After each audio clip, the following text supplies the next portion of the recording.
তোমরা সবাই জানো আমাকে ছেলের অফিসের জন্য সকালবেলা উঠে রান্না করে যেতে হয়। তারপরে এই যে স্নান টান করে এখন আবার রান্নাঘরে চলে এসেছি। এখন করছি বাঁধাকপি। বাঁধাকপিটা একটু গরম তেলে ভাপ দিয়ে সম্পূর্ণ নিরামিষভাবেই করছি। ডুমো করে কয়েকটা আলু কেটে দিয়েছি। বাঁধাকপিটা প্রায় হয়ে গেছে, এবার ঘি গরম মশলা দিয়ে নামিয়ে দেবো। আর এদিকে ভাত বসিয়ে দিয়েছি। বাঁধাকপিটা হয়ে গেছে, নুন মিষ্টি চেক করে নামিয়ে দিয়েছি। আর এদিকে মাছটা ভাজতে বসিয়ে দিয়েছি।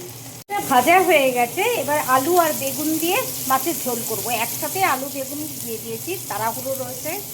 তরকারিটা কষিয়ে ঝোল দিয়ে দিয়েছি, ঝোলটা ফুটে উঠেছে। এবার একটু চাপা দিয়ে দেব। ভাজা মাছগুলো দিয়ে দিয়েছি, ঝোলটা নামিয়ে দিয়েছি। তাহলে আজকে রান্না করলাম বাঁধাকপি, আলু বেগুন দিয়ে কাটাপোনা মাছের ঝোল আর এই সাদা ভাত। তাহলে বন্ধুরা এখন রাখি, পরে আবার তোমাদের সাথে কথা বলবো।